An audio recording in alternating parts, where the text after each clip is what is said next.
It's definitely got information in there that was definitely stirring the water. And I'll try to cover again. Okay, Okay, just give us a moment here.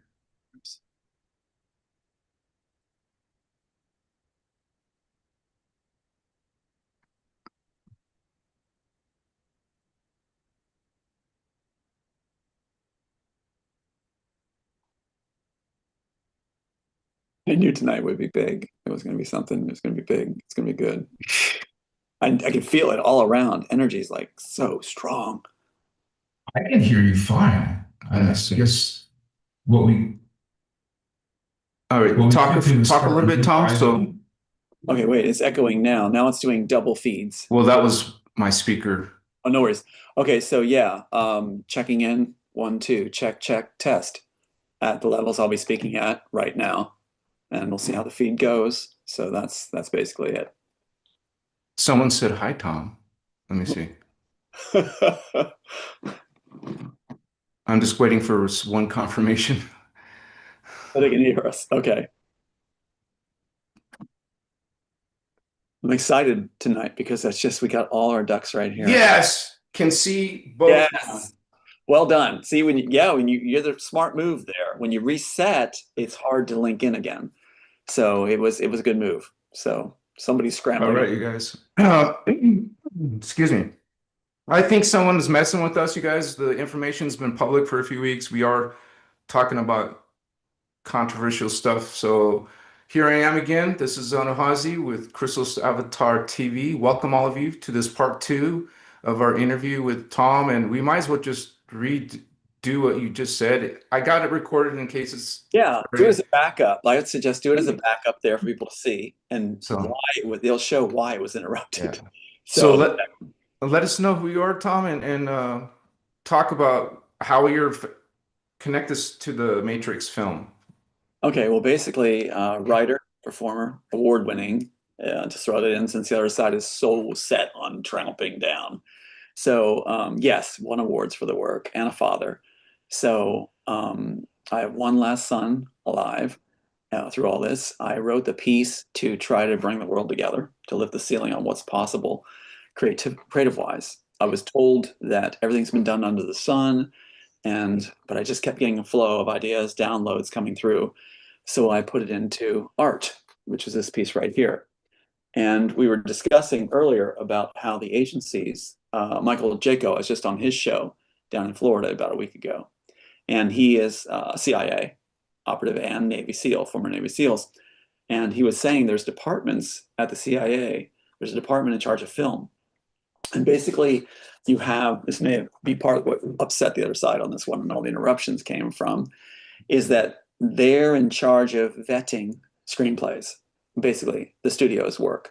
They have to vet it. Producers say they have to vet it through the agency's department, the film department. Are you talking about all Hollywood films or Yeah, most of the big yeah, ones? yeah, they have to be vetted. So Like get permission and or have it checked first. have to be checked. They do the same thing with children shows. Yeah, OMG. yeah. In children's shows, Department of Education vets your children's shows, which is okay. They do that. The CIA's film department vets your film studio shows. They put it under the banner, I understand, of national security concerns. So they will check it. Now, this one, of course, was stolen. So what you have in here, it's like one of the Nazi Wehrmacht writing a letter home, and they're saying like it'll never get through because you have certain stuff in here that won't clear the check department. But this got through because it was being stolen. And so after the pitch session with Bonaventura, so in here you have Neo, if you will, is a lower echelon CIA department head. You have Smith. This is the backstory they didn't include. The Wachowskis didn't know what to do with. So they leave it out. But I wanted to do my homework and put in all the backstories. So Smith is actually above Neo's department in a higher echelon department, the head of that. And so he will shut down Neo's department. And that's where the interrogation scene first comes in. So the relationships have been stripped away. But if you put it back the way it was, where the Neo character actually is being shut down by the Smith character and being told that he's supposed to say that he's working for his department. And your Morpheus, if you will, get this, we've never talked about this on the air ever before, in any program I've ever done. But in here, the Morpheus character counterpart works under Neo in his department. And so when he's told they're shutting it down, he knows something's wrong. And that's after the interrogation scene when Smith shows up at Neo's house. And Neo has a wife and a daughter. That's the little girl that shows, later, points the sun at the end. Not some office, right? No, not they really cheapened it on the budget. They were supposed to cheapen the budget. But it's his home where his daughter and wife are there. Now, let me give you some of the things we never discussed ever in any program. Smith takes Neo's wife later, erases her memories like Dollhouse with Joss Whedon, and reprograms her to be his wife. That's what happened in real life. Mike Lang of Disney took my wife, my son's mom, biological mom, on my birthday, July 2nd, which is all through the clocks in Matrix. And on my birthday, sent her a ton of emails and took her and had her move in with his mistress pad for 60 days. We've got the email that says that. That's black magic. That's how they do things. I mean, they program things in this world by you trying to link with you in some way, trying to influence you in some way. And be better than you, right? It's also the caveman mentality, not to mock cavemen. They are probably more sophisticated than we are. But the thing is, the idea is like, well, if you take the man's wife and bed her, then you're better than him. You're cockling him. So it's like, what the heck, So anyway, that's what they do. And so we have the emails, though. We have them all. Aiden was present. My son was present. He was like 8 years old. We were in Canada. And we had the green robot show up on our film. And it was like everything was being erased, just like right in front of us. And it's like, but I was like, oh my God. And Aiden was totally calm, even at 8 years old. And I was like, oh my God, I'm freaking out. And he suggested, I believe, that, check your external storage. And there it was. We had it all in external storage. When they put the green robot on us to erase everything, I took a picture of that too. We already had saved it. Sorry about that. That's all right. Isn't that wild? So it's been a real cat and mouse game with the agencies. And again, what I just pointed out is Disney right there. Disney, Mike Lang of Disney, Harvey Weinstein's boss, was working with the CIA. So it's wild. They see us as assets and resources. You weren't aware of this at the very begining, right? This is kind of not at all. Yeah. No, we were celebrating when I went to the pitch session in Long Island, and I had my fiance with me, Otika Ball, and we went with a little entourage up to Lenny Coco's home. Lenny Coco is one of the top Billboard chart singers or group singers of all time, and Lenny Coco and the Giants, big in New York. Mm-hmm. And he had me pitch the screenplay to his best friend, Lorenzo di Bonaventura, who still claims he shepherded and discovered and shepherded the Matrix story. But you pitched it to him, and he took credit somewhere else for it. Yeah, he took it. Now, what I didn't realize too, and like you say about what I didn't know, another thing I didn't know is Bonaventura talks about having a penchant for saving the careers of failed writers. Well, you can't get more failed writers than the Wachowskis.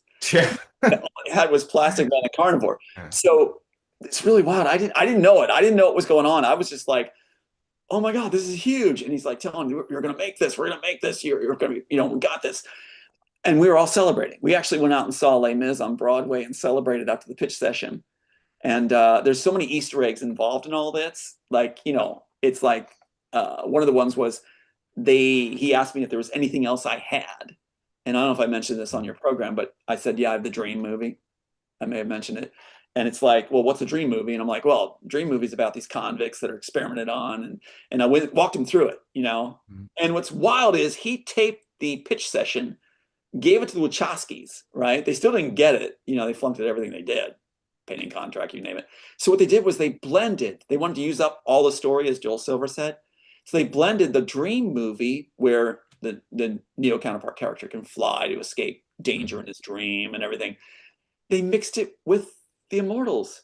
So they said this like Superman. So they put Neo with the dream movie powers to fly and like superpowers in the dream into the Mortals movie for the Matrix. And he's not supposed to have superpowers. But that changes the whole plot and it affects the whole movie, right? Well, that's the thing with the fight sequences. You know how excited I got there.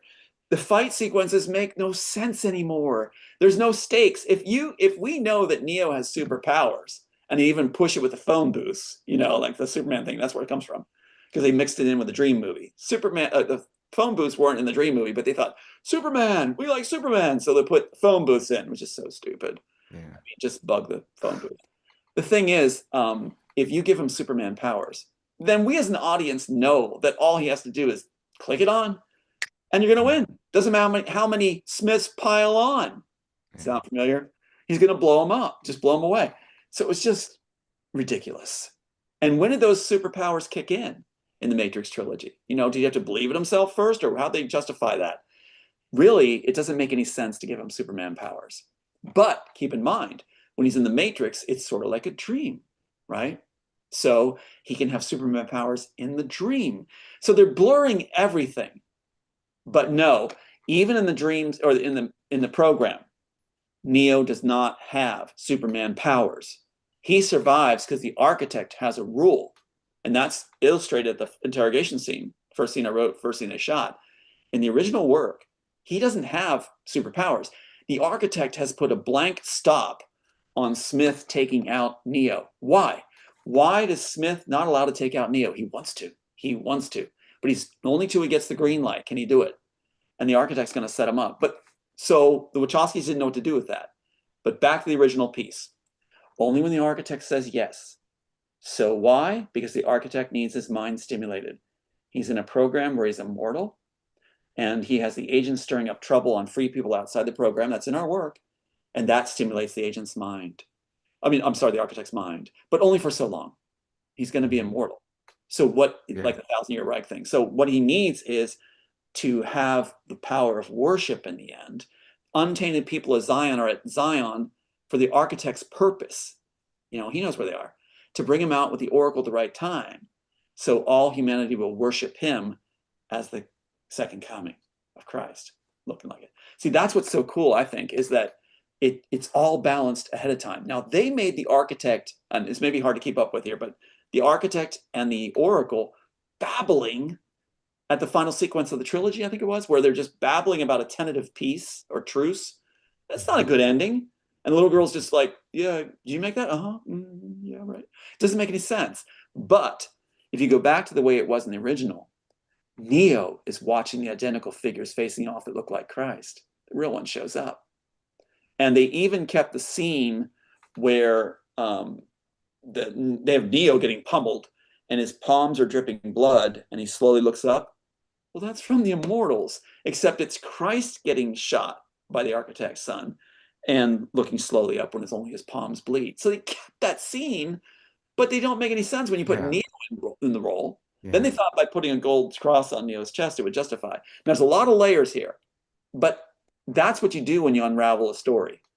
It's supposed to be the little girl comes up, restored to life. His little daughter is restored to life as a 6-year-old, which makes sense. Which is your daughter, by the way. Yes, that's right.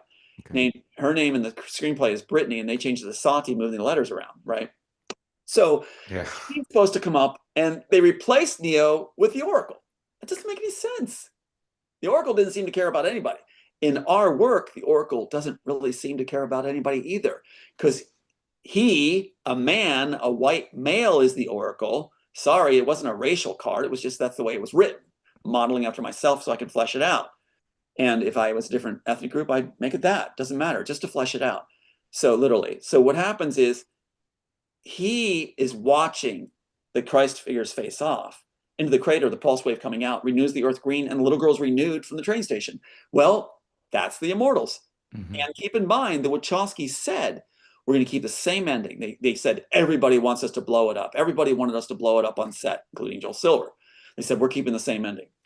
Same ending of what? You're making up as you go along. This. Now, the icing on the cake is, this is all here, including George Michael's praying for time at the end with the end credit music. But it's him with a key witness.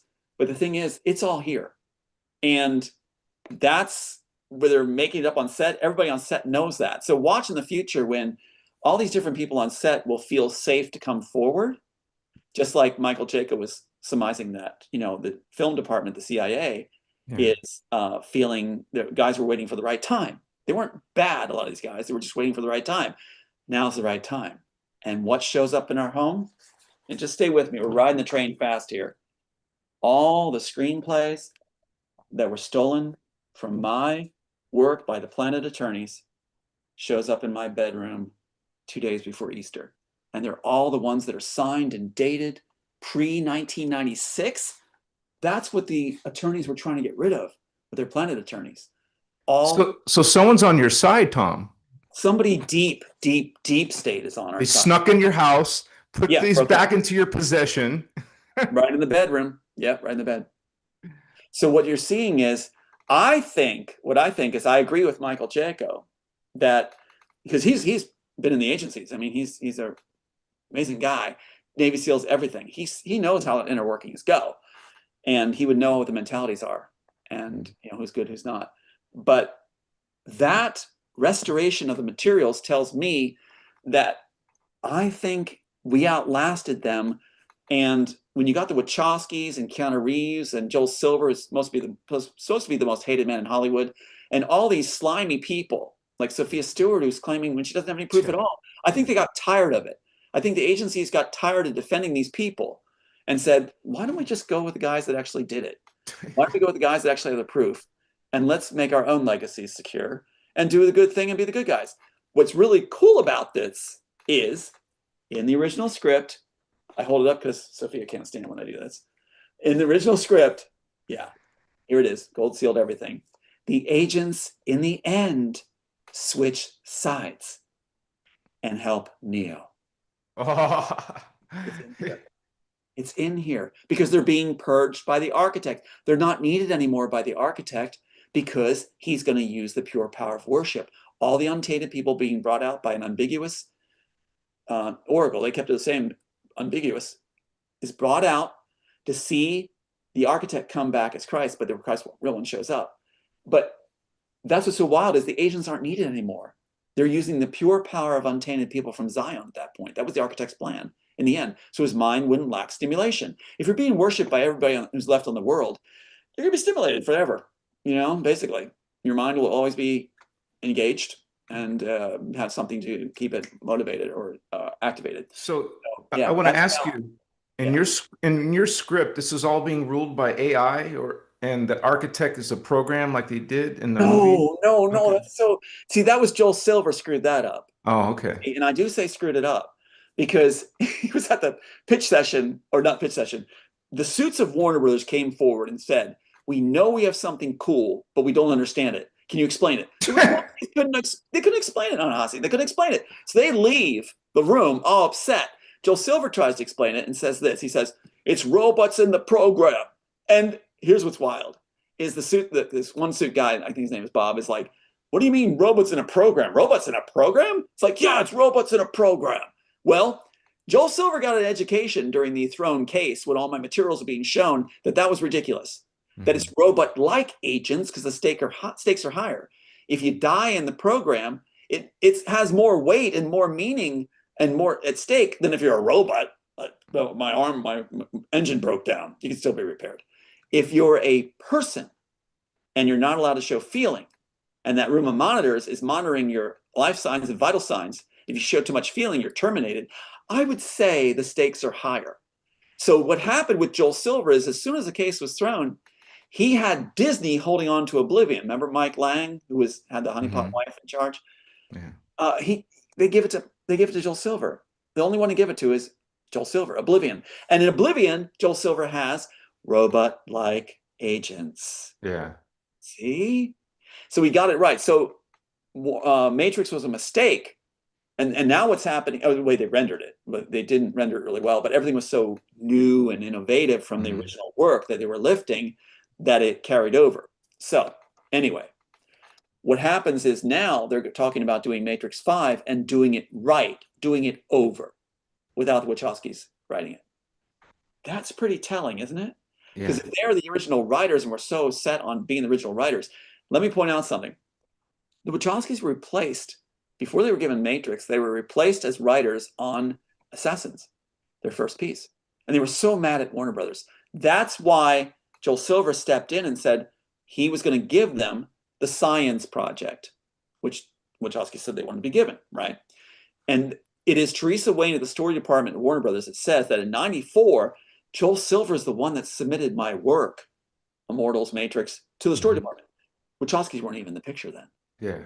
So then they're trying to do a backstory where, okay, in '95, they showed us when they got thrown out of Assassins, or another writer had to finish this as they did it so badly. He claims that that's when they showed me the science project. That's when they showed me it. It's like, what? And the reason they're saying science project is they weren't given it to claim a title yet. So even in '95, when I submitted in '93 as the Immortals, and they copyright the Immortals title, they had to call it a science project, whoever the candidates were to receive it, who were outside the selection. So what I'm saying is, stay with me on this. This is wild. Tom Hanks is selected. He's selected to take the work, ordered and commissioned by Warner Brothers. That's, that was set in stone very much.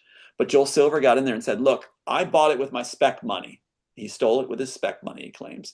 So I entered in the story department. I get to choose who's going to take it, and I want my boys to have it. Now, girls, sort of. So he makes sure the Wachowskis get it. The worst candidates you could pick to render it. Worst. Well, they're not very talented. They're not good writers, and plus they were wined and dined by Dino De Laurentiis, right? You got a good memory. Yes, you do. You're right. And they were promised beautiful women, fame, and fortune. For what? They flunked out of school. They dropped out of school. They failed at their painting contract business. Their mom said all they did was play video games.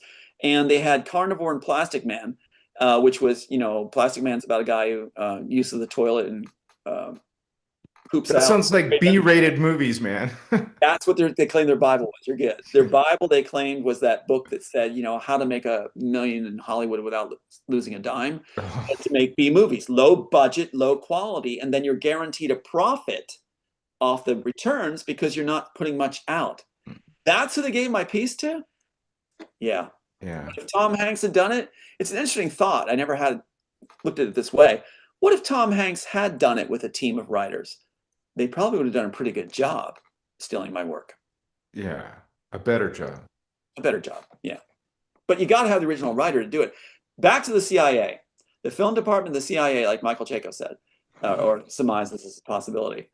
I think they're tired of clowns taking the work and ruining it. I think they're ready for golden age in film where all these other writers that have been taken from, there's so many of us, right, are going to be allowed to be back in the running in the pastures again, allowed to create. They know I've got 17 more films buried, and that if anything happened to Aiden, literally, yes, buried. You're hiding them. Yeah, if anything happened to Aiden, then I said I would destroy them because I will not have a world he's in a world where he's not there. And if Matrix's franchise is worth billions, they know the value of your other. Yeah. Well, that's what's so wild on that tape with the Disney attorney that I have, which will be in our website. We'll put it on our website. But that attorney, it was a lady. She's like, you can't do that. When I said that if anything happened to Aiden, I destroy the work. And they said, you can't do that. I'm like, yes, I can. And I explained, I said what it has said, that, I'm not going to have these pieces in a world. And I said, they are better than the Matrix. And to go, well, how do we know you're not just a two-hit wonder? And that was a compliment. It's recorded, but it's a compliment. But still, I said two-hit wonder. That's the Domestics, which is greenlighted for Broadway, and the Immortals. So they're admitting it on tape, right? Get it a passion. They forget, we might just be monitoring it too. We're doing the same tactics. So I said, well, what do you think I've been doing since 1993? And I can't turn off the creativity. So they accepted that because they were saying, show us the work. I said, no, you will not see this until we are given name credit back and my boy is safe. That's the only way this is going to happen. So we left it at that. I think that's why they switched tactics to the Baker's Act and 302, where you see a whole new thing where agencies can employ, which is to try to haul you off with SWAT teams, call you crazy, call you dangerous, and you don't have a word. You can't say a word, and you're put away. And the idea was that, go ahead. Tom, aren't they trying to make you look like you're crazy? Isn't there some things going on with you with psychologists that are putting that on you so then they can't manipulate and control you even more?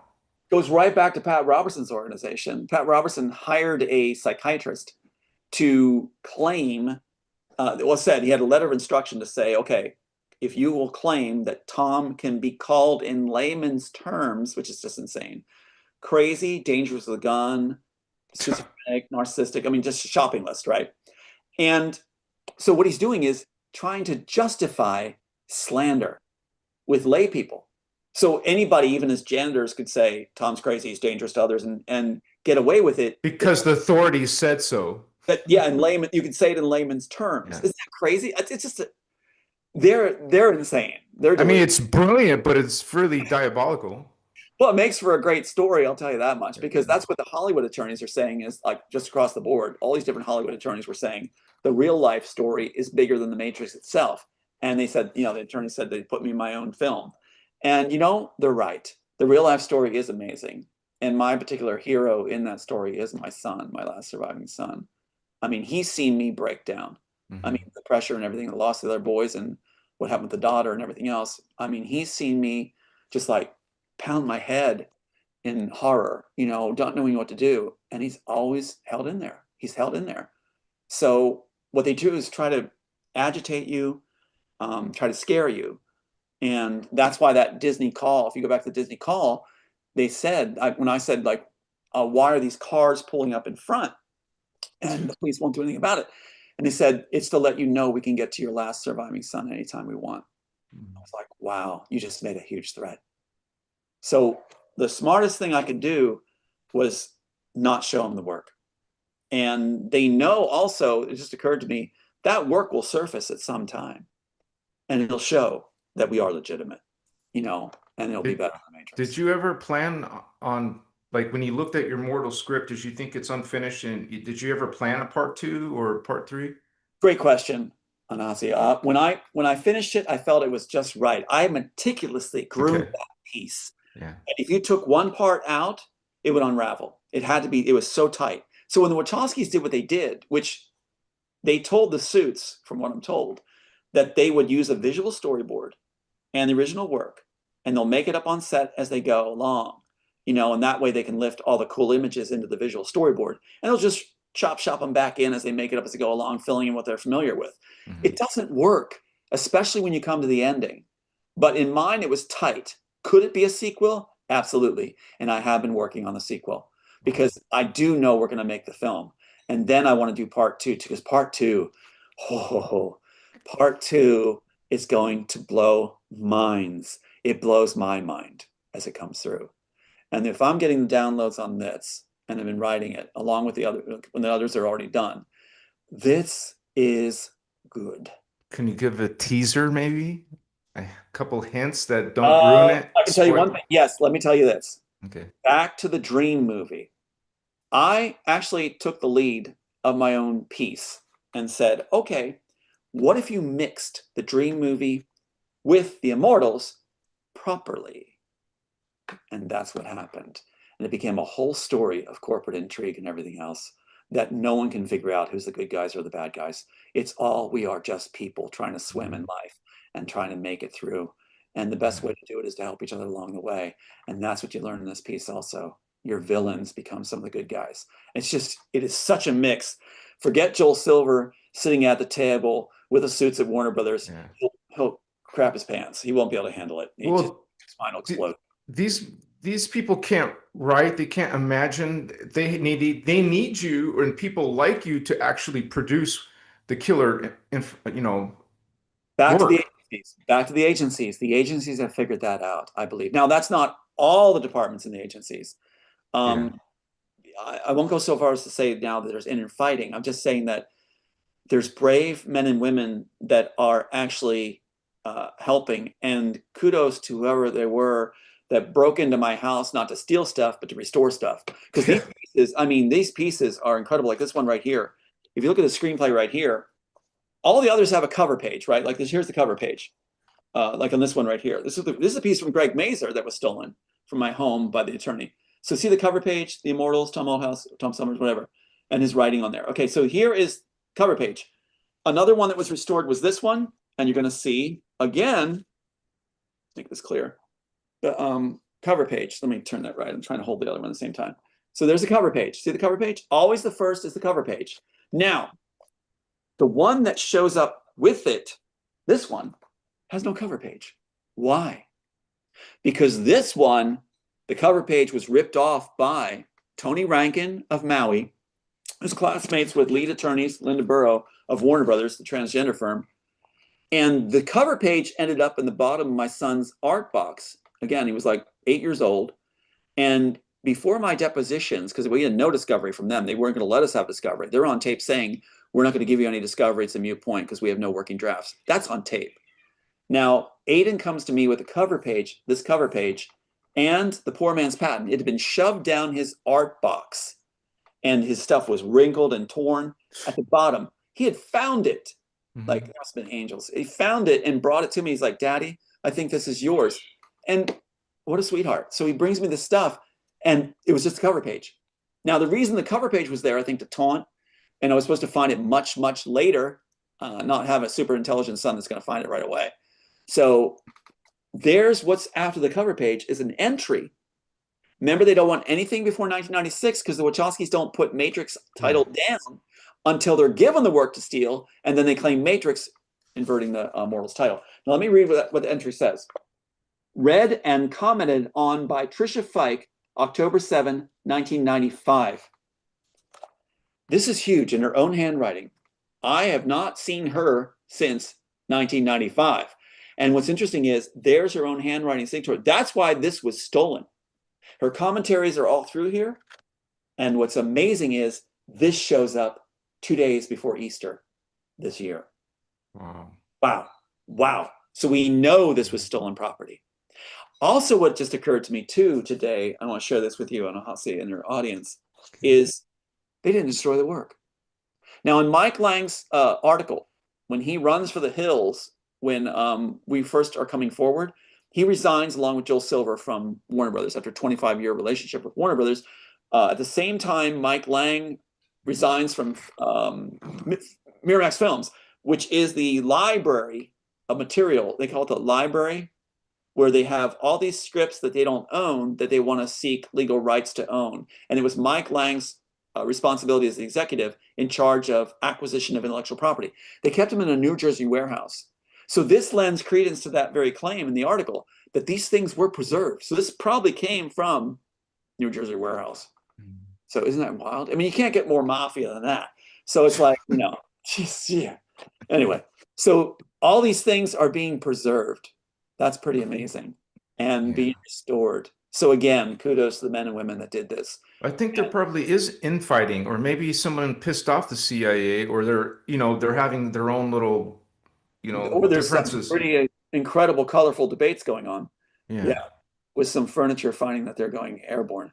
So it's like, but kudos to those guys that did it. But it's so amazing that to me as a writer, that it is all coming true because again, the agents help save the day in the end of the original work. Like It's the script. so amazing to bring this forward and make it into the film as it should be, where you see this happening. And I hope some of the agents that are responsible will share a front seat with us and enjoy some popcorn with us while we watch it. And Most definitely, man. So much, yeah. So it's definitely golden days now. It really is. And but not ever forgetting the memory of the boys I lost. Yes. Daughter I lost. But I'm going to celebrate in their memory and lift them, and that's my plan. And celebrate with my son and his family in the future too. Well, does your son and your daughter know that they're in that script? They're in the Matrix originally? It's a great question. Aiden wasn't born when it was written. Oh, okay. Terrace was. And here's you talk about the twists and turns that they put you in your own film. There's a guy named Ralph Rios. Ralph Rios is Rios and Associates at Pasadena, California. Ralph Rios was classmates with the transgender firm attorney, Linda Burrow, who led the Warner Brothers team, and Tony Rankin, who was supplied with a suspended license to throw the case. He was the handoff guy. Well, Ralph Rios has as his main assistant, Miriam Espinoza. The reason that name's important is she's related to Lenny Coco. So they had everything in line from the very beginning. Yeah. I pitched the screenplay to Lenny Coco and Bonaventura in 1993. I show up in Pasadena with them soliciting me to be their client to help us win the case. And that's in 2013, 2014. That's a long time.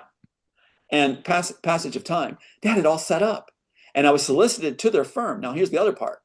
Ralph Rios has something like a nephew or something named Jacob Rios. Jacob Rios, when the case is being thrown, is presented to my daughter to marry her. Now he married her. So the opposing firm, what is that called with the enemy, sleeping with the enemy, has her, and she cut me off, trashed me all over line, says Aiden's not her blood, and wrote this terrible stuff, has a daughter now, and I'll never see her. Aiden will never see her. I'll never see her. They turned your fiance against you. Now they're turning your daughter against you. This They- is all part of their plan, their ploy. They marry you in. They marry you in. Look what they did with my sister. Yeah. They got that congressman who's lifelong FBI from Hollywood, California, Wilshire Boulevard, FBI office, to take her in dinners, black tie dinners, trips to Mediterranean, you name it. In fact, it's kind of interesting that she got to have a trip when she's an unlicensed elementary school counselor. She gets to go to, and her husband was unemployed, by the way, Andy Zarko, gets to go to the Mediterranean, the same place where the finance minister of Justin Trudeau of Canada went. So, which is interesting too, because Justin Trudeau, the PM in Canada, he had his finance minister was saying that they had the biggest boon, the biggest gain off of Altered Carbon, where Joel Silver had stolen the work and took our very premise to Canada and filmed it there. But they all went to the same place in the Mediterranean. So it's very interesting that all the dots are connected so tight. It's like one of those Rubik's cubes. Yeah, and wasn't your daughter also complaining that you were going to interrupt her flow of income? If Well, that was a sister. I meant, My yeah, your daughter- sister. That's what I meant, your sister. Yeah. Yeah, my daughter was prompted to say, after she had been indoctrinated like 4 or 5 years old by Robertson's group as social workers, which ties in again, it's a great lead in to how child services is involved in this with the agencies. Unbelievable.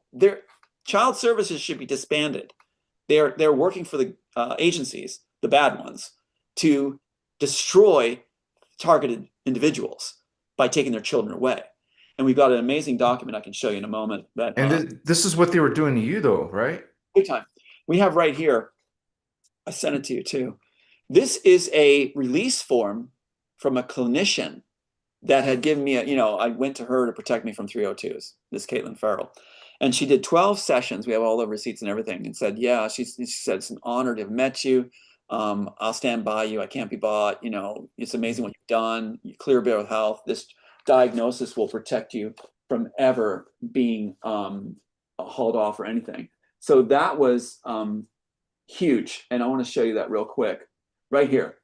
So here's a diagnosis that I commissioned or asked her to do, 12-week sessions. It's PTSD only with the death of the sons and the loss of everything and the mocking and everything. So PTSD only. She said, this will protect you from any claims. Not long after this is done, she is contacted by the FBI. Oh. Sister. And what does she do? She then works for child services and sends this release of any records that she's going to handwrite to the child services contact, Samantha Harrison. So this lady, child services, is getting a release form from Caitlin Farrell for anything medically on me. I didn't sign a release for that. Child services working with the SWAT teams. In fact, the SWAT teams show up with child services. And they didn't see this happen. So that's the incredible thing about it is, then I had a safety plan. So Caitlin Farrell, besides doing the diagnosis, says, let me do one more thing. Let's give you a safety plan. See how it's all blacked out? Mm-hmm. I don't have the original. She never gave it to me. So this says that Aiden is the reason that, it's proof that I would never do any harm to anybody, which is, been shown over and over. But they kept it. So the diagnosis, official, 12-week one, this one, safety plan, which shows I'm not going to ever harm anybody, is not included when they tap Caitlin Farrell to use child services and the FBI to try to put me away. Instead, she handwrites whatever my sister wanted. Bipolar 1 and 2, which is impossible, schizophrenic, everything under the sun, when she said this would show can't be done. Keep in mind, I went to Caitlin Farrell to protect me from 302s. The safety plan is never given to me, never entered.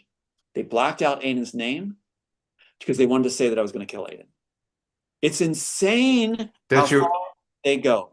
They say you were going to kill what? Who? They had the secretary at Caitlin Farrell's sanctuary, is what it's called in Pennsylvania, sanctuary, like a low mom pop shop counseling center. Went to a no frills one. they had the secretary claim in a testimony in records that none were supposed to see, but we have now, that she claims I went to her at the desk and said, I'm going to Texas with my son, forming a suicide pact, and I'm going to kill him and myself. Like, what? Why would I talk to that trailer park trash lady secretary? So they want you to appear crazy and dangerous. Yes, which is what Pat Robertson established. Remember that I told you about the Paul Manshine guy, or whatever, the guy that was given a letter of instruction in layman's terms claim. Pat Robertson coined the phrase dangerous and crazy with a gun. That's what they wanted. And what's funny is Aiden went with me to the gun range one time, and I couldn't hit anything. It was like I would rather use a sword than anything to defend myself. Yeah, no firearms. I don't want to touch those weapons either. You know, Oh, good. I would probably shoot my own ear off. So that's just not me. Anyway, but that's what's so amazing about this is they got her to totally turn it around. And that's after she promised she wouldn't. That's right. She said you can count on me, everything else. Now, what's interesting is the last time I saw her, she was shaking my hand and everything else, and came up with the safety plan idea. I never saw her again. And suddenly there's this thing handwritten that says everything under the sun. How do you assess somebody with never seeing them again? Then they claim she had mental problems and was emotionally disturbed and upset, and that, you know, they actually brought the police in from Montgomery County, who were actually involved in the murder of my son.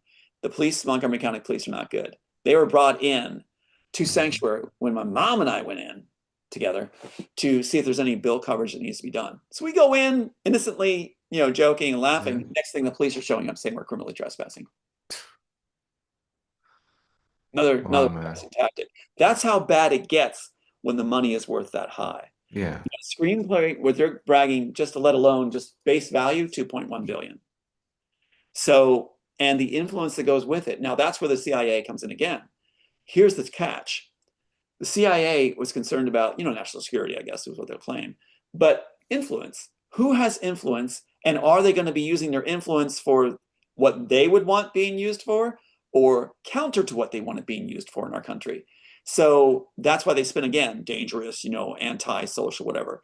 Well, what's interesting is I believe now they realize that our influence would be good. Now you got Trump's in office, right? You got Roseanne having me coming on the 29th here. And she said that Trump, the whole family knows our story. They know that we would be doing good and that we'd be speaking for good, not to divide, but for good. And it's like all the pieces that we wrote, all the work I've done, even our children's shows, are all about working together, lifting each other, caring about one another. There is nothing about destroying and killing. So again, if I was to disclose something so horrendous, it wouldn't be to some secretary at a desk. I can't even see how that would play out. You know, I mean, if I had 12 weeks that we paid for and got the clean bill of health and protection, why would you go up to a desk to somebody you don't even respect and go, you know, oh, I'm going to go take my son to Texas. I didn't even know how to start that conversation. It doesn't make any sense. And that's the last person I'm going to be talking to. You know, the one looks like they're smoking marbles. So whatever. That's how they play it. That's how they spin it. My sister says they're never going to stop. They're going to keep going. That's why we just took the trip to Florida and met with an amazing guy who did a full diagnosis thing and said, you are, you know, the complete opposite of somebody who would harm anybody. In fact, let me just throw one more to you. Caitlin Farrell, one of the last things she had said to me was, Tom, you're too nice. You care too much. You need to be a little more selfish like me. I'm like, what did she do? A flag went up. A flag went up. Yeah. What did you do? Why did you tell me that? So, yeah, it was very interesting. Then I found out.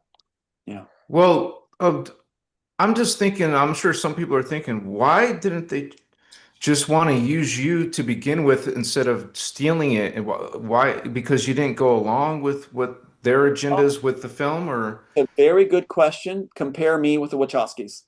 All right. What do we stand for? Do a side by side, what we believe in. I believe in God. They're atheists or claim to be Buddhists. I believe in natural order of men and women are men and women. They don't, and neither does Warner Brothers. The agendas are different. I believe that it's not all about power. It's about compassion. We'll go back to what Caitlin Farrell said after she was approached. You know, you got to be more selfish. You got to be more. Even the honeypot wife had told me that. You got to be more selfish. You got to be like the laws of nature. The lion feeds the zebra. The weak are our food. She even said to me, "You're never going to be brought in because you care too much."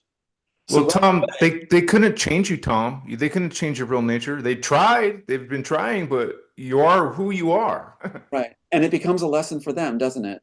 Who we are, each of us, Mhm. that really do care and have empathy, is a lesson to them, and that's what I've been trying to turn it into. Is with even that Disney call I told you about, where they explained everything about, you know, why they're doing it to my family. You know, you got too close. You dared to face us down, is what they said. Whatever that means. What, reclaim my work? I was thinking, you know, to them, I said, if you want good creativity, then serve your audience. You know, have empathy for your audience. And they actually say on the tape, "You have to understand, we believe it's all about power. It's just about power." I'm like, well, your work's going to suffer if you think that. You should get the writers back in that actually care about your audience. They'll do the job right instead of those that are thinking about how they're going to get laid. You know, you need the ones that are actually wanting to do the job right for your audience and thinking in the layers that make a fascinating story, which will have more than just them thinking about themselves. If I'm thinking about myself and what I could gain, if Robertson had been correct, I couldn't write, you know, cat sits in the litter box. I mean, you couldn't even, you'd write as bad as the Wachowskis, who are now being replaced for Matrix 5 on a do-over. Yeah, they also did change the values of Trinity, made her some sexy chick, Oh right? my God, I know. Oh my God, oh my God, oh my God. And it's like, if you go back to the original description of the Trinity, well, of course, it's three love interests through the course of him losing everything, which, you know, became sort of my life too. So it's like he ends up with three different people in the course of events of everything being ripped away and turned and reprogrammed. And so they named her Trinity. It was Lorraine, Oh. Julia, and Monique. That are three. And the one that works for the Oracle is Monique. The one that's with the hospital, the false flag, which they cut that out and put it in Dark Knight Rising, is Lorraine. And his wife is the Julia character. And she comes from a girl in my life that I knew back at CBN. So I greatly admired. So I just threw it in his name as an honor to her. Yeah. But yeah, but if you read the Trinity, like the Monique description, it basically says, you know, with a brilliant, intelligent, classy, with a look that would intimidate most men. Yeah. They turned that into sexy female protagonist. Bimbo, That's yeah. not what it is. It's their small minds couldn't even grasp true, noble femininity. So, Well, they don't, that's not their value. They want to, no. you know. They have object. So Kate Moss, I'm sorry to pick, but Kate Moss is great for their conception. Right. That I would never cast her in what I described originally. I would have Well, cast again Zeta Jones, did Catherine. you, ah, yeah, yeah. Catherine Zeta-Jones she would have nailed it. Right. Nailed it. She would have nailed it. I would have loved to see her. You know, she was, you know, her different energy completely. If they perfect AI acting stuff, you know, and I don't mean to step on toes here, but I would ask her permission to have her as the character, you know, put in, because they're perfecting it now. So have her whole acting style, appearance, presence be that character if it comes down to that, because we're gonna have, you know, kind of production in the future. But I would like to see her still play that role. It's like that. So yeah, she just would have nailed it. Nailed it. Yeah. Nailed it. Yeah. But they're making a part 5, you said, and Yep. And they're scratching the Wachowskis. They're throwing Larry a bone by saying you'll be an executive producer. He has nothing to do with the writing. It's like, stay out of the creative room and we'll put you out there and throw you a bone. We'll give you a title. That's it. So they said we're going to do it over. It was done so badly. well, is Yeah. this going to be a sequel, a prequel, A great or question. They're going to go back to the original work, back to the original and redo it from one. so no Keanu Reeves? Keanu Reeves is going to probably argue to be in it. What Yeah. I imagine they're going to do, this is just a guess, is they'll throw him a secondary role and doctor him up and give him a bone that way, because there's big egos involved here. So introduce somebody new that kind of looks like him, but yeah, because they're going back to a beginning part, they'll justify it by age-related concerns. So yeah, so I'm sure that's what they're going to play, and still give him a part to play like Alfred Hitchcock did, showing up in his own films. So, and he's got his hand in it. He's part of the theft. He's was Wachowskis came to him too with Warner Brothers to continue stealing.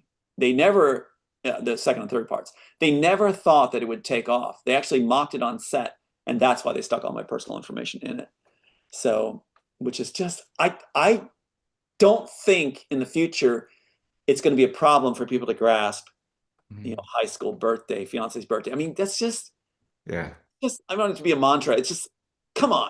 What are the chances of having your personal stuff all in there for a split second? Then people go, well, why would they do that? Because the author is the only one that would recognize it if he was on to what was going on. It's taunting. And the only way I would know it's there is if somebody from the story department contacts me and tells me and is a traitor to them. So I don't know if I'm ever going to meet that man that called me and made Sophia Stewart lose a gasket. But, she was so mad when he called. So I think they do that for black magic purposes too, putting your personal information and some type of numerology that's twisted and dark. It's part of spellcraft, I would agree. I mean, taking your name, like laying it on sort Yeah. of an altar. But also, if you take the small minds of the Wachowskis, I think those that were working with them had that intention. I believe that.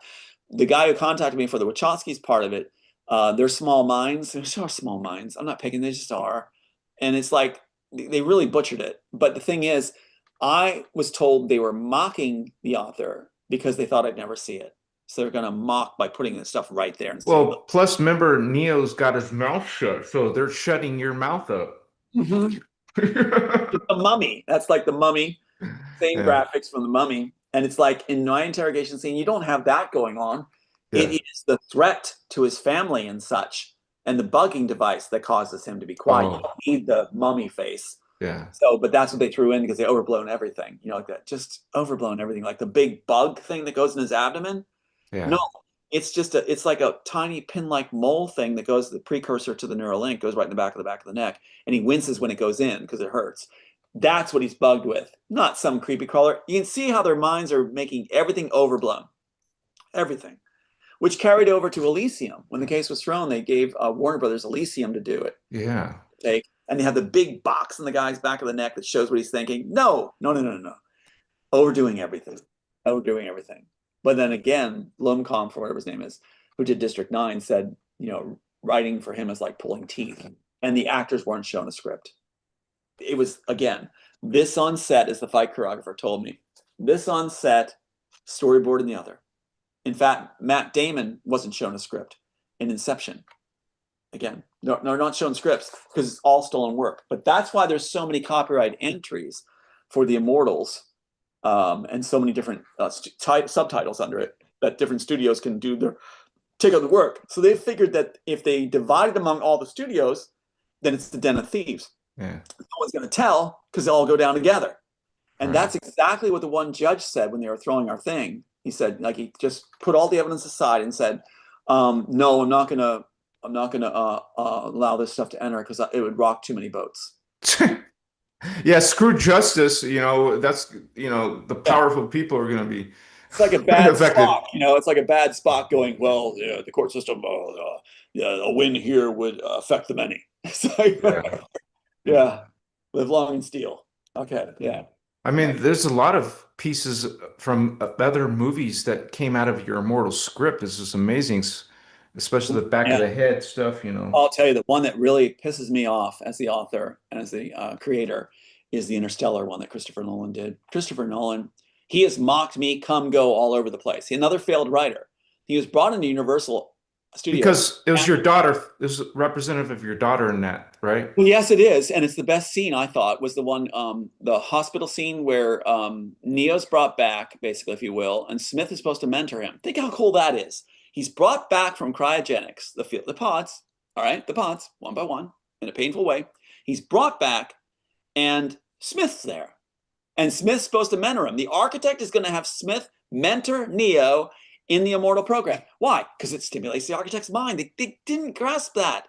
Makers 5 will probably have this. I wouldn't be surprised at all. They're going to catch on after all the notes were given to them and explanations like this. But it's like that is why they hate each other, and it stimulates the mind. And he's supposed to mentor him. That'll get the juices flowing in the mind's, stimulation. But at that scene, he's told he can't see any family members, and he finds out that his little girl that he'd just seen in his perspective before he was in the accident and cryogenically preserved, 70 years have passed. So she's now 76 years old with the same mind of a 6-year-old when he left her. And he had heard from Morpheus popping up the back of his car in the original work, in the backstory. He pops up in the back of the car and says his house has been firebombed. And indeed, the house does go up and firebomb. And so when you see Brittany as a 76-year-old, she's got the mind of a 6-year-old, all done by the architect, calculated to mess with Neo's mind. And it's almost like they're trying to outdo my own work with my real life, And so suffering my own life and put you in your story, they said, as I said. So she's got the mentality of what he just left, the daughter with a 6-year-old mentality, and there's burn scars. So think of being a father walking into that. But can I read that scene? Do you have time? Yeah, go for it, bro. I want to read the scene. This is, I think, the first time it's ever been read. So I want to read the actual interstellar scene Christopher Nolan lifted, where Neo, if you will, I'll transpose the name in so people are familiar with. And this is from 1993. Interstellar was way much later. Right, by another failed writer. And it's in the copyright office. Your script is in the copyrighted. Yeah, it can't be. Yeah, if you go to PAU 2-304-074, that'll get you the script at the copyright office. Yeah. So again, PAU 2, right there. See it? Yep. Okay. Thank you for that. Yeah. Okay. I think it's showing. People can probably look at online, maybe. Yeah. Anyway, here you go. I think it's showing. So let me read this scene to you. It was my favorite scene. The Wachowskis didn't want it. They didn't want the relationship. So Christopher Nolan picked it up. And what's interesting is in Interstellar, Christopher Nolan says, we're going to do something different. And Spielberg was involved in this. Spielberg was involved in this theft in Interstellar. He was. And so Christopher Nolan goes, I want to make it relationship driven. Well, that's what mine was. Yeah. So he's going all out to take this scene. Now, we go to that scene. And he had this thing that he would do with her as a little girl where he would say, I love you. She says, I love you, Daddy. And he's supposed to say, and your little dog too. It was a little thing they would play back and forth. It's a fun thing. So when he sees her again at 76 years old, it's kind of hard because he's going to relate to her as that daughter, that young daughter. So bear with me. Let me get the page here. And I want to show you how this reads out. Okay. My friend Greg couldn't even get through it without crying.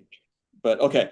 So what happens is he's just been brought back from cryogenics out of that pod, right? And there's much more layers and much more richness to what happens. And that's why they're trying to get people to say, well, that's not the Matrix story. Well, it's the Matrix story with all the pieces back in that should be there that make it layered and enriched. That's what it is. That give it humanity. So Christopher Nolan picked up on that. So think of the Interstellar scene. If you haven't seen it, you can see it online, YouTube. You can see the Interstellar daughter, daddy-daughter thing where she's old and he's not. All right. So it says, Neo, still recovering from his injuries, uses a viewer to try and locate his family. This is right after he says you're not allowed to see any family members. He goes right to a scanner where you put your palm up and it reads out. He says, Julia Reese, no record. Brittany Reese, no record. So she's erased, right? Then he starts to walk away as the screen changes to a picture and address of Willow's Adult Care Center. He writes the address on his hand. Interior this is written as a shooting script. So interior Willow's Adult Care Center lobby day. Jim is dealing with Neo is dealing with a suspicious receptionist. Elderly patients are seated. You're going to see obstacles he faces here. About the room, Brittany is not among them. Receptionist looking at the computer screen. Brittany Reese. Here she is. Pushes a keyboard button. She has Alzheimer's and is very ill. It's recommended she doesn't have visitors. It also says here she has no family. So are you supposed to be a friend of hers? Mocking, right? And point of view computer screen, Jim sees point of view. Shows Brittany Reese is in room 107. The receptionist glances up and meets Neo's eyes. I just realized something. 107 is in Man in the High Castle. I didn't understand it was there. I was wondering, why is that room there? I didn't realize it was right here. Okay, so Neo says, yes, an old friend, right? Because he's been preserved. Receptionist, well, then as a friend, you will understand she needs rest most. Besides, it says here she has the mind of a 6-year-old, so she wouldn't be able to understand you anyway. Next, Mr. Joyner, an elderly man, steps up. Receptionist, hello, Mr. Joyner, here to see Betty? Neo goes down the hall as he is leaving. The receptionist watches Neo as Mr. Joyner responds to her. Mr. Joyner, it's our anniversary. The receptionist looks back at Mr. Joyner. How nice. Hall, Jim, here we go, is looking for Brittany's room, or Neo looking for Brittany's room. He stops at room 107. Brittany's room. Brittany is laying face up on a bed. She is now in her 70s and very frail. Neo enters and closes the door behind him. He walks slowly to her. Neo, Brittany, honey. He strokes her hair gently from her eyes. Brittany wearily opens her eyes. They are glassy and red. She sees Neo and smiles. There are burn scars on her face. Now he knows the house has been firebombed.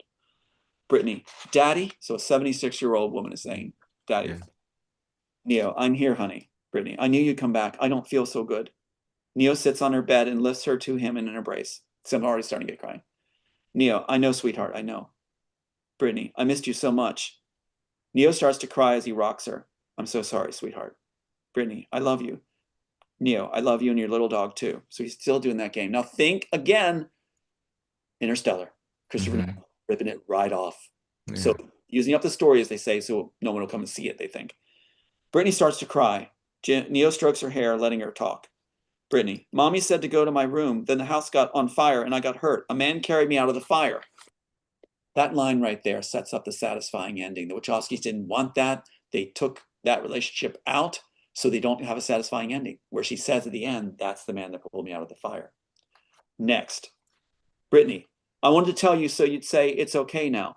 Neo, it's okay now, honey. It's okay. Did I lose you? I gotta put my camera died. Let me plug it in. Continue though. Okay. So Brittany says, I wanted to tell you so you'd say, it's okay now. Neo says, it's okay now, honey. It's okay. Brittany touches Neo's face and hair. Brittany, you missed my birthdays, because he had promised to be at her birthday before he was taken out and cryogenically preserved. A nurse opens the door. Now, this is where you increase the tension and the urgency.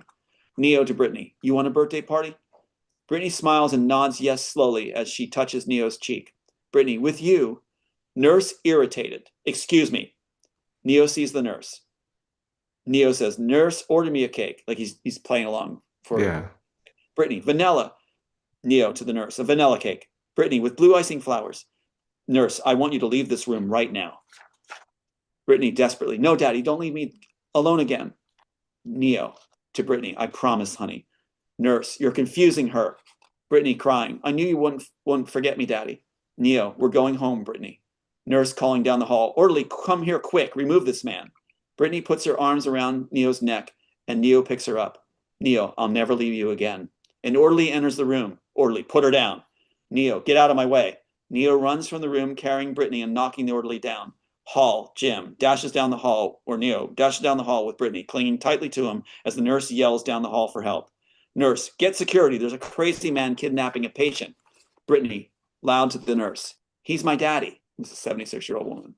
Other hospital staff chase after Neo. Neo turns some corners, finally coming face to face with a large orderly and a doctor who grab him. Neo looks down and sees Brittany smiling. The doctor looks closely at her. Doctor, she's dead.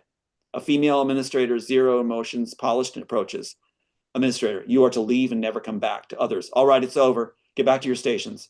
Staff disperse. The large orderly and doctor remain. The administrator looks directly at Neo, unsympathetically and knowingly. Administrator, Dr. Michaels, would you kindly take the body from Mr. Reese? Exit Willow's Adult Care Center day. Neo exits the center slowly. A tear remains on his face. He has lost everything. He looks up and stops. Smith and the two men in suits stand at a distance watching him. Smith and Neo stare at each other for a long, icy moment. Neo then walks on, nothing else to lose. Smith just watches, letting him go. We go to black. And that's where you have the Immortals music play and the transports in the future. And you end up where Neo's meeting a little girl at a train station in a crowd where the mother's trying to push her forward for a better life. And that's why you have the train station scene with the little girl where the Wachowskis say it's just a subplot. No, it follows that scene we just had that Christopher Nolan ripped off in Interstellar, so that it would never be used again. And that's why that scene's there and why it has impact. because the woman's saying, "Is your daughter? Take her, take her, take her," because they're trying to get their kids into a better life. They'll never see them again, but they might get a better life in the program. It makes no sense then that in the ripped off version, the Matrix, that a well-dressed Indian couple is trying to put their daughter in the program when there's no one else around and paying. Why? If you have all the wealth and everything, why are you putting your child in the program? And if they're going to say she's a program, that's just ridiculous. Absolutely insane. Like Joel Silver finally got it right after he had all the notes and everything with Oblivion. Well, the guys who did Wachowskis never got it right. They didn't get it right. The little girl has to be flesh and blood, and it has to represent what child trafficking can do in the future if people have no hope and they have no place to send their children except right into the grist mill, not knowing. Yeah, man, that's Well, thanks for dramatic. letting me read that scene, because that scene is the dearest one to my heart. And I look forward to making it the way it's supposed to be. Now, they have done a lot of damage with Christopher Nolan and Interstellar, because if you watch that, they milk it for every moment it's worth. But they don't have the right stakes in it. They don't have the stakes. There's no urgency. There's no orderlies coming in. There's no nurse. There's no breaking the law. They're just having their tearful moment. So they, again, basically brought it down. I would agree with Christopher Nolan's teacher at film school that he wasn't really qualified.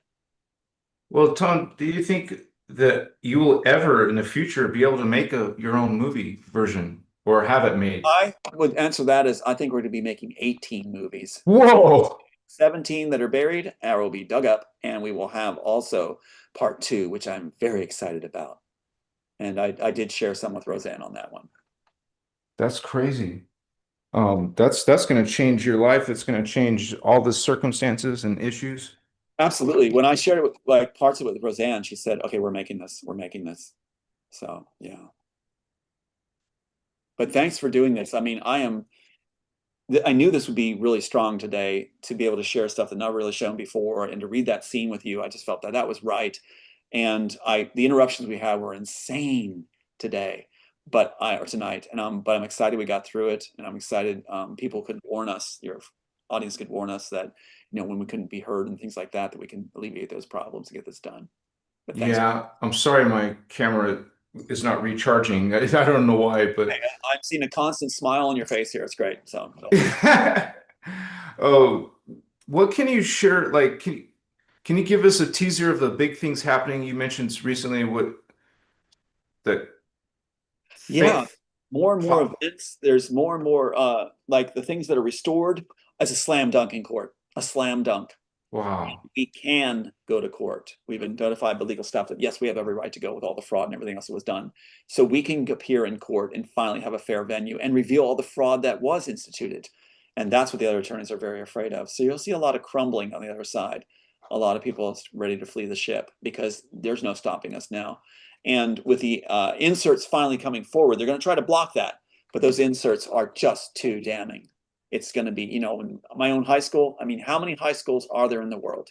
Coupled with what their own graphic designer said was stacking, all the similarities, including, layers of similarities with that room of monitors where the people are, the agents are monitored, the architect, the silver pen, identical figures, squiddies, little girl at train station, red pill, blue pill, little girl pointing the sun at the end. I mean, everything. Oh my God.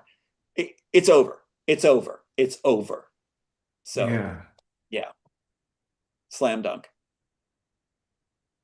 When you have your Roseanne thing coming up, can you tell people when that's coming? 29th. We'll be recording on the 29th at her place, her home studios. So yeah, we'll be doing that. And God bless her. She didn't cave at all, with the people that would come, and they always send people to try to naysay and shout it down and what are you doing having Tom on. It's incredible with all the evidence we have. They'll send people that way. But Roseanne was like a stone wall to it all. So just incredible. Handled it really well. Even spoke up on my behalf. Well, she's been through similar stuff, right? She has with some of the same players too. It was Disney also, ABC owned by Disney. So yeah. So it'll be interesting to see what Bob Iger does. Will Bob Iger come around again, or is Bob Iger going to be aloof? I hope Bob Iger makes that decision to come on board, because I would be willing to have Roseanne and I get to talk to him and see where he really stands, in the end. So yeah. Yeah, there's some positive friends and influence there who are on the same team, right? Well, yeah, it's really like, is it like team humanity or not? And it's like, that's what's so crazy about all this is the final attempt is to put a person away, target away, rip you Mhm. away from your son. And thank God Aiden's 18 now. Now Yeah. that he's 18, they can't throw child services at him anymore. So, and what's wild is when that Samantha lady that was, the Caitlin Farrell was approached and told to turn on me. Samantha Harris had come to our home a couple times, and she said, "I wish there were more families like you, and how you guys are just like a model family. We never see that. Why is then she turning around and saying we should be put away? Not yet, but we're going to try to put him away." It was a double-faced play using my son to try to get me away. She wasn't there for him. She was there to try to see if they could institute it, and they said they're going to keep trying. We've Well, got records, there are records now that yeah. the FBI had erased at the institutions, and where the doctor, in the end, the one doctor was like, "Just go, just go, just go," because she was approached by Secret Service. Well, maybe just like some of your relatives were bribed, maybe some of these other people were bribed to turn against you or Oh, absolutely. There's a litany. There's a whole list of these different people. It's incredible. I could go on for about an hour of names. So it's when the stakes are high, when the money's involved at the billions, they're going to come on strong. So, and I've learned not to try to filter it, not go, well, are people going to believe this? Is it too much? Is it too outlandish? No, this is their doing. I'll yeah. just lay it right out. And that was what I learned also from the Disney call, was that the way we did it was the right way to do it. You speak, and they called that winning the chess game. So now we'll see if we get the returns later that we can use for some good and maybe just get that golden age.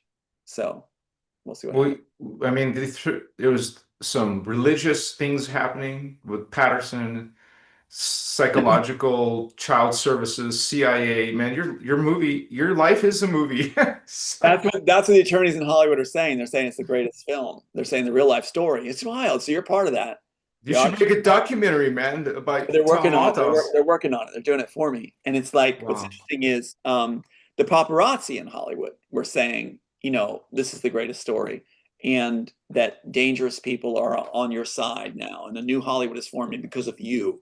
So it's interesting they call, say narcissistic, egomaniac, that kind of stuff. Like Sophia Stewart's supposed to say that, the one that says she's a mother of the Matrix. They're claiming these things because the actual powers to be are saying, yes, it's common knowledge, it's your work, it changed the world. You're really a cool guy, that kind of stuff. So I'm getting all this praise from the cabal side, where they know this was created and the power and the resiliency to stand up to this and outlast it. But if it wasn't for you and people like Jen and other people, Michael Jaco and others, I don't, Roseanne Barr and all these others that have stayed true, it would have been hard. And especially Aiden. If Aiden hadn't done what he'd done, boy, did he come through. So I just, Yeah. the only thing I regret is I regret I couldn't have been a better father, because it's like I was so immersed in this all the time. We didn't even go camping basically. Yeah. So it's like he didn't really have a childhood. So it was like we're surviving, we're on the run constantly. And now we finally are safe after all these years, but here he's turned 18. Isn't he So the one that made that move? That yeah, he did that father's journey thing, did it on his own. father, yeah, Brilliant job. yeah. Trying to claim he didn't do it. Yes, he did. Yeah, he did. Yeah. Yeah. So now I'm getting calls, like all these different calls where people are lifting. It's kind of like being at the end of a race where people are cheering you on at the finish line. And you didn't see him on the course, but now you see him and you're grateful to see him now. So, yeah. Yeah, because people are, I think in general in civilization, people are tired of the corruption. They're tired of the manipulation, the control. And this is how we speak out about it. The light exposes the darkness. I think that's why I met you. We met each other. We connected because Yeah. we're on the same team, Team Light, not this I other crap. agree. I agree. You're like a brother to me. And it's like that wave, that pulse wave at the end of the Matrix, which is in the Immortals, Oh yeah. when it comes out. It's like we're riding that wave. All the change is happening, all the good, all the renewal is happening, the timelines are converging back to what they're supposed to be.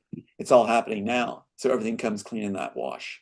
Do you think the cabal they call it, or do you think they're kind of like losing some of their grip, some of their power? Oh yeah, 100%. In fact, a lot of the personnel that I've dealt with, it's almost like seeing people with resumes in hand telling you what you're worth and what's going to happen and that you're going to be successful. They're forecasting it.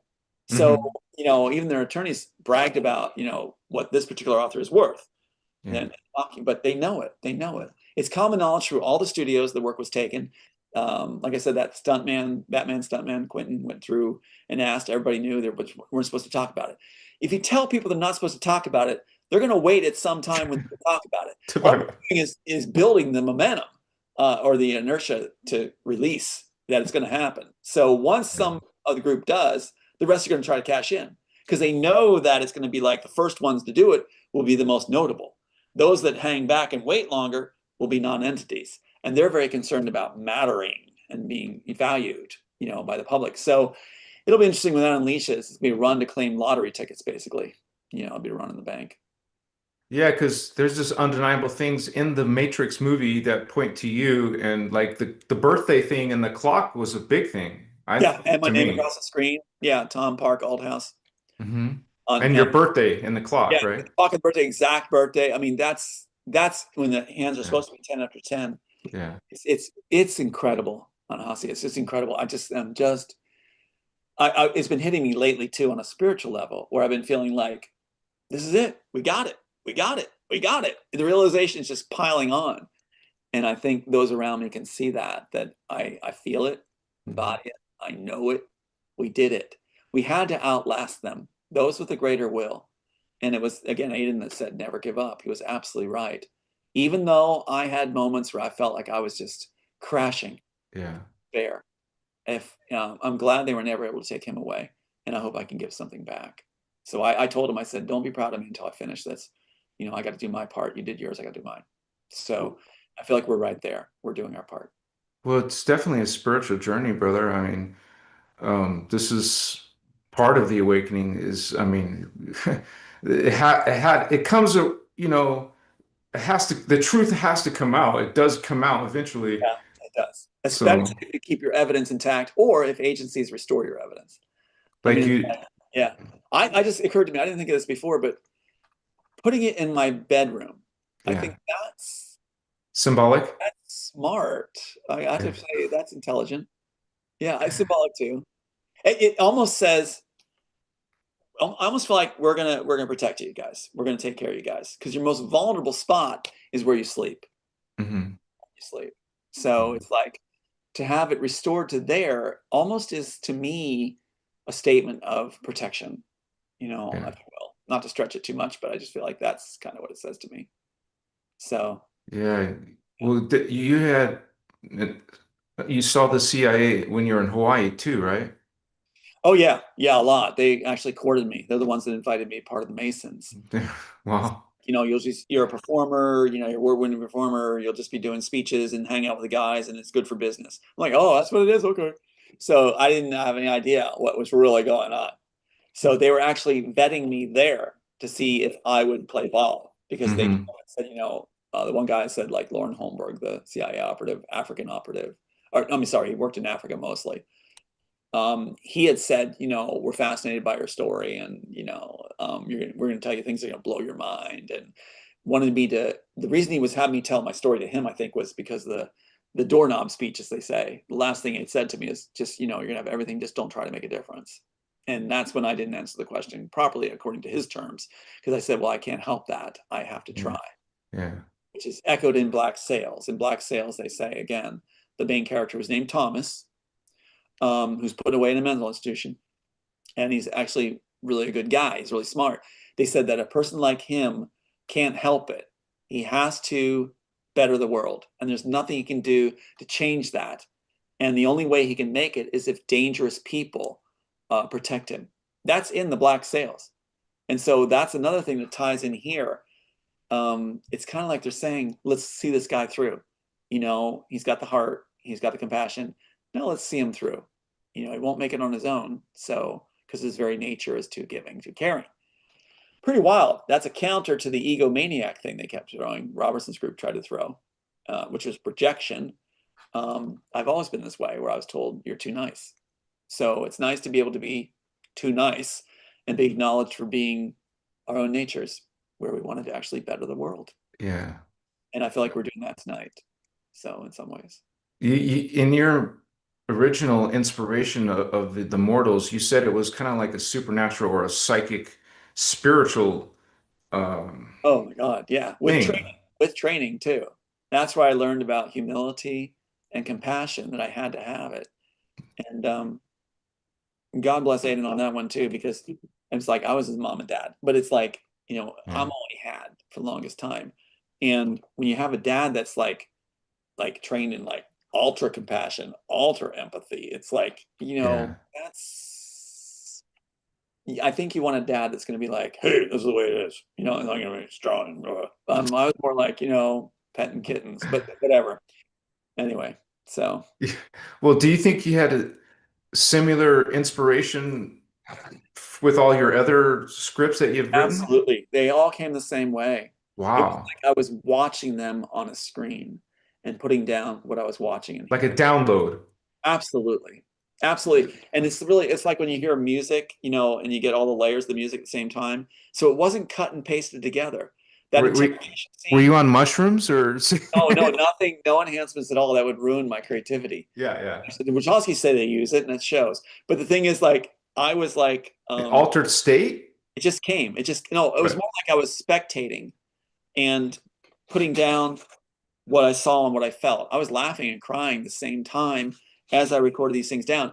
The interrogation scene, that right, and also the one where he goes back and sees his daughter, it flowed. It was flowing. What you heard was a flow, a visual flow.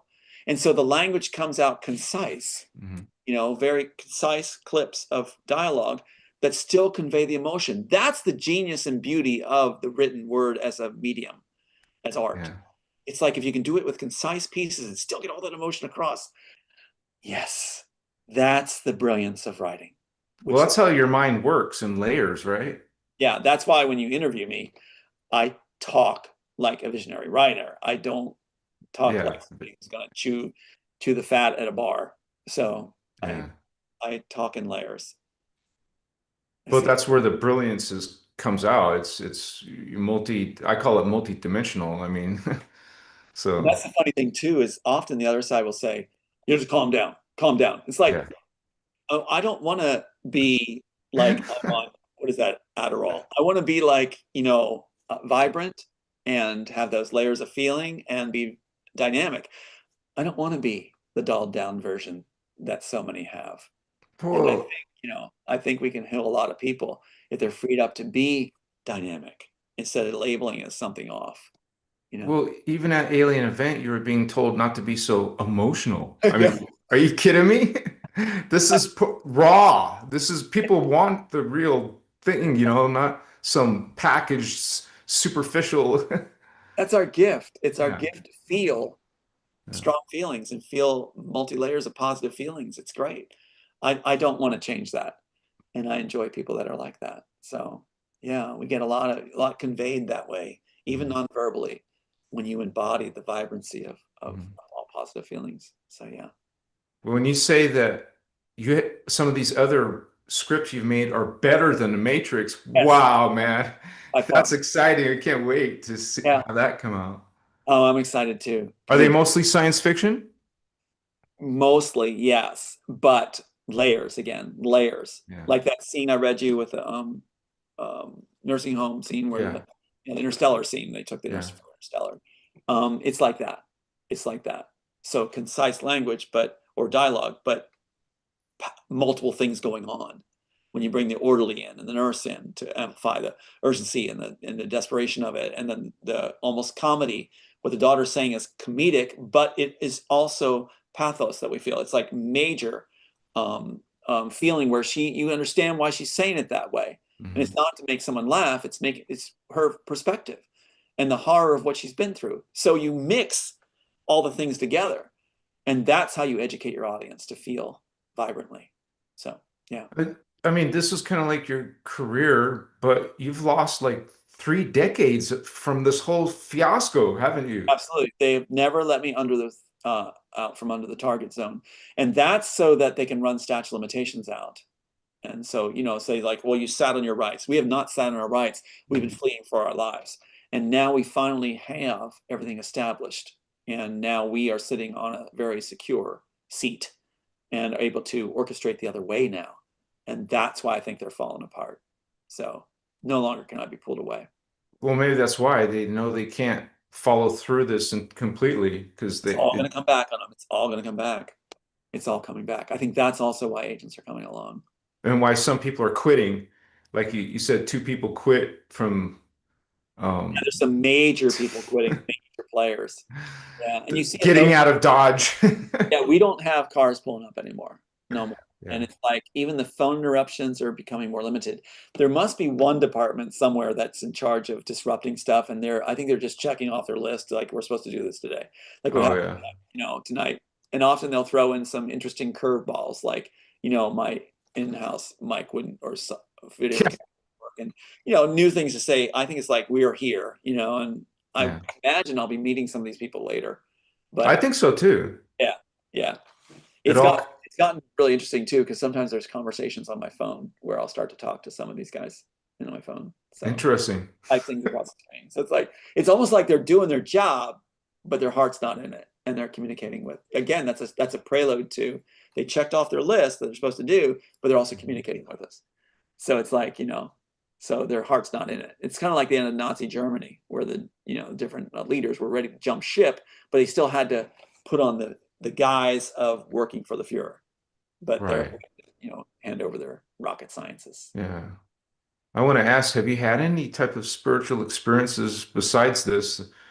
I mean, have you seen paranormal things in your life? I mean, do you believe in ETs or guardians or whatever? Without a doubt. After all the things I've seen, yeah, which I would venture to say too, and this is wild, not to have me locked away, but Yeah. there is different dimensions, of course, and I've told Aiden about this too. Different dimensions. I think that's what's working with us as a higher level dimension, and also seated our place, everything that's here. And but I call them parentals. But also there's ones on our dimension that are extraterrestrials that also are viewing what's going on. I think they're looking for something that stimulates them also. And it's almost like watching the Truman Show, where they're seeing something where if you got a bunch of ants and one ant starts to act really benevolent to the other ants, that's interesting. That's even more interesting. So it's like I think we've drawn their focus, a lot of us, in movements to try to be compassionate and empathetic. I think if we want to be noticed, those that are even narcissistic out there that want attention so badly, get rid of your narcissism if you're possible and just be a good person and compassionate.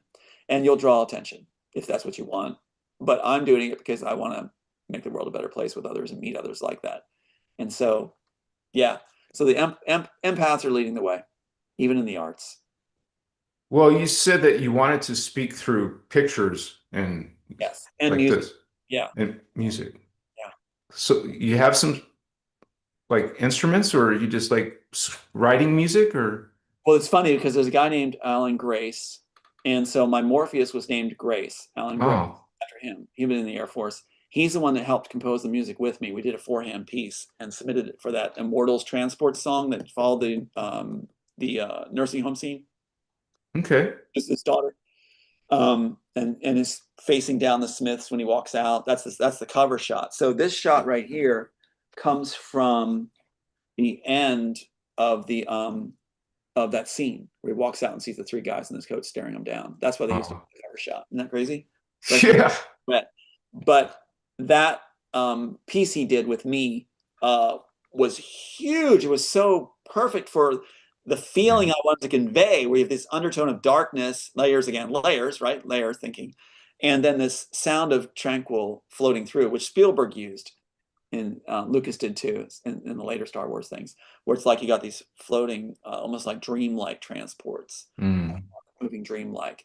And they love that. So that's where that piece comes in. It's an interlude after the heavy scene where he loses his daughter, right? Loses everything. And it's an interlude to the future. So you have him on that dreamlike thing where they're using the neural link on the transports that are floating in the skies over this Aztec Mayan looking modern architecture and green of the Mortals area, leaving the secondary side where the rundown cities that you have the arc direction being used in Matrix.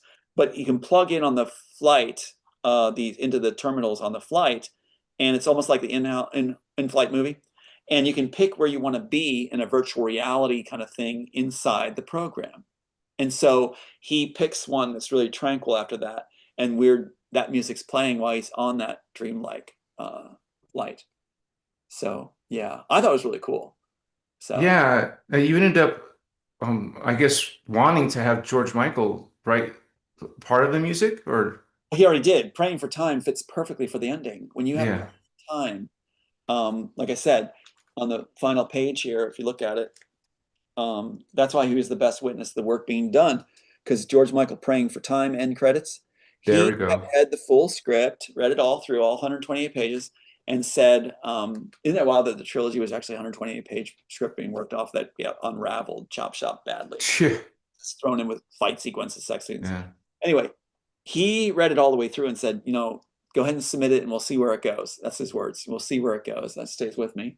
hmm, And the words to that song are so perfect. The yeah, wounded skies above, what is over here, over there is over here. All that stuff about the segregated society. It's just praying for time. Maybe we should all be praying for time. God stopped keeping score. He has no children to come back for. And yet that's perfect because it's following the scene where he does come back. yeah, And the architect never thought he would come back. So it's the architect's viewpoint. yeah. George Michael, genius. So it fit perfect. What did Wachowskis do? They scrapped it. But Yeah. the attorneys for Warner Bros. Were very concerned about it being resurfaced. So they actually stole the Mm. tapes we had of the music we made and the music we submitted. Fortunately, we have the exact submission tapes that survived Oh, everything I tried to purge, including well, these things being restored right now. So with these being restored right now, we got them. Look at all this. Look at all that material. that's crazy, man. All that proves that's all pre 93, or pre 96. So it's all back. We're now empowered. We're like tiger tanks against their turtle shells with little, pea shooters attached. Uh, We got them. They said they have no working drafts at all. They'll have to try to create them, but we got them on tape saying they don't have any. So it's like even if they try to recreate it, doesn't matter. So And there's the people out here trying to disprove you or say someone else did the Matrix, but you're the one that's got all this information and material and copyrights. the only one that did it at the Copyright Office. We're the only one. And if you Right. look at Warner Brothers again, having Tom Hanks ordered and commissioned to write The Immortals, not Yeah. Matrix. There was no Matrix one. So that's why we got them hands down. That's why they went to the extent they did. And I was Mhm. supposed to be destroyed. Yeah. So yeah. And that's why they rewarded my sister so much. But my Yeah. sister, well, I won't even go into it. I wouldn't want to get into her mind now because yeah, I couldn't imagine what it'll be like later when all this is proven through worldwide. Um, but I wouldn't gloat, Well, wouldn't try to it harm her. I would it just just takes all those individuals to look at their own soul, and that's on their own journey. That's their own right. That's experience. her journey. That's her Yeah. thing. She chose to do it. She called me that Yeah. one time. One time she called me and said, Tom, somewhere along the line I screwed up. And I gave Yeah. the answer, a good answer. I said, Julie, I'd go 1,000 miles if you ever needed me, I'd be there. So she knows. She knows. Yeah. But same Disney contact said, when I said, why did my sister do this? She said, well, she had great rewards and great threats. I'm like, wow. And she's like, the attorney said for Disney said, but you should take her back when she comes around. You should take her back. I'm like, wow. Okay. She said, I would. It's like, so I think they're very concerned, but I'm like, I personally, I don't want anybody harmed. I don't want Of anybody to course. anything. And I don't feel like ever playing vindictive. I just want my son, my mom, my friends, my loved ones to be safe and for this to end the horror to end. And it's funny that my sister took that line where the horror to end. She said, he's gonna kill me, he's gonna murder me. Screaming at my mom. I'm like, no, that doesn't mean that, Jilly. What it means is I'm looking for the horror to end. And you're not in that picture of that. It's just Yeah. this whole thing to come to a peaceful resolution and name credit restored and my son and my loved ones safe. That's what it means. So, but she's got like a bipolar deluded thing going on and I can't do anything about it. Mhm. So, hopefully she'll get the help she needs. Yeah. Well, is there any like last final remarks you would like to tell everybody about your journey or what you think Yeah, is an comes right important to message? downloads right away. I am so grateful you guys were born. I'm so grateful you're on this plane, this existence. You're right at the right time in life to see amazing things unfold. I don't think that's any accident. And I think each of you there enriches it for the rest of us. So stick around, and good things are coming. And I'm looking forward to a time where we cannot conceive of anyone not being part of the mix. That we couldn't conceive of losing anyone, and that we all matter. Each of us matter deeply, and we can celebrate together. And so many good things are going to happen in the future. I know it. So that's what I would say. I'm grateful. Yeah, that's beautiful, brother. And I think that's the timeline that we're trying to create together. Those of us who want that world, we're going to create it through our consciousness, through our hearts, through our minds, our spirit. And so we Well, that's find the each other. that's the other component. You just brought it up. Is those 17 other screenplays I told you about Yeah. in the second part too? I've laughed and cried over them. I've seen them. I'm the only one that experienced them. But I Yeah. want everyone else to get to experience them too, and I want to experience their work too. So it's like, I do hope we get to literally dig it up. Well, you did say that when you create something, others will expand upon Yes, on that's what I look that. forward to too. I love that. So Yeah. the Matrix story, the Immortals, let's use the copyright Warner Bros. Is using, and we Right. have Right. the Wachowskis that said Matrix. It's the Immortals. So when that's made, yes, I would love to see millions of takes on it. Just see what people come up with. It's written that way to immerse audiences. The Wachowskis said they meant to immerse audiences, but they didn't explain. They're taking off what I said. To immerse audiences, a lot of the backstory is out, so people fill in their own personal experience, and it becomes a unique piece for them. And so then to understand it, they have to turn to each other and say, what do you get from it? And it was meant to be watched a number of times. I didn't realize even in stolen form, it would achieve that effect. Yeah, I've seen it many times. I mean, it's very interesting film, but of course, a lot of us know that there's some twist in there that's not very Well, you'd have to live my life in order to write it. And the right. Wachowskis certainly didn't. They were Right. begging for it to save their careers. And they even said in 95 that, they'd have to pack their bags and leave because they failed at Assassins. The other writer had to be brought in. What's interesting is they had another writer brought in Assassins. They were very furious about that. Now they have other writers being brought in for Matrix 5. So here we have a repeat. So it's like they just didn't cut it, and they never could. But it's interesting that this is where we are right now, where everything's turned around, evidence being restored, and there's no debate about it. It's going to be a time where logic is logic, and we're going to see proofs, and we're going to see truths, and we're going to understand it without all the paranoia, with all the smoke and mirrors, with all the clouding it. It's going to be less noise and more ability just to enjoy Yeah. time together without all the crowded noise in the airwaves. Yeah. Could you tell people how they can find you or your website or Yeah. social media? The girl that did it for me, Jen Marie, she was amazing. She made it so I would never forget it, so because I was always thinking creative ideas. She named it tomaldhouse.com. So you can't Oh, miss it. So it's right right. there. So yeah, whatever. So that's my name. And you're on Facebook. Facebook also, yeah. Yeah. Now, many people have said that they try to make a comment and it'll be erased, or they'll befriend me and they'll get struck as a friend. It's not me. Well, that happened to us. Yeah, Remember? it's true. So that's what happens. It's not me. I don't do Yeah. that. Yeah. But it's happening to people. So there's still the game being played by the one group, I guess, the one of the departments or something, which is Yeah. interesting when you think about Smith's department shutting down Neo's department. That's Yeah. right now. So yeah. Anyway, good things ahead. I appreciate you, brother, and I appreciate your audience. It's just we're gonna make it. It'll be good. And when is your interview with Roseanne Barr? 29th. That's when we record. We're recording at Oh, home studios. So we recorded her home studios, and then and her son then Jake and them yeah. release it when they feel it's the best time to release it. They're very cognitive of Yeah. like when to release a piece, when to Timing, yeah. timing. Yeah, they're very good at timing. Yeah. And I love her son too. Jake's amazing. He just reminds me of Aiden. Jake is like a master at figuring out, this and that. And he's also reminds me of like the old God, like Jay Leno show or something. Remember the guy on the music board or the keyboard guy that would Oh. with them? Yeah, he's kind of like that. He banters with his mom, Roseanne. Hmm. And they do such a great chemistry, on-air chemistry. That's really, really cool. I didn't know his son, her son. Yeah, Jake is, yeah. He'll chime in and stuff. And Yeah. sometimes he'll cut away. He'll do the cutaways where he's there and he's not and he's there. So he has some real good insights too. But I'm thrilled to be here tonight Yeah. and to work this with you. It's a very, very calming influence, and and a very uh, broad spectrum Yeah. of good energy that I just feel, just washed in. So it's like, yeah, it's nice to be able to present this way where I feel like I'm just very comfortable. Aren't you going to be in Vegas too in September? Yeah, I'll be going to there. Are you going to be there on that Yeah, one? I'll be Okay, there. I'll see you there. Okay, Yeah. very good. Very good. Awesome. All right, very cool. Yeah, yeah.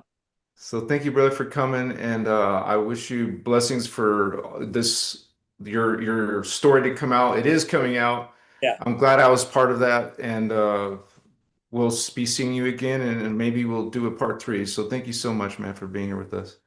My pleasure. Take care, and I look forward to All right. sharing it too. All right. Take care, you guys. Everyone else, bless you guys for coming. I'll see you guys on Tuesday. Thank you very much. Namaste.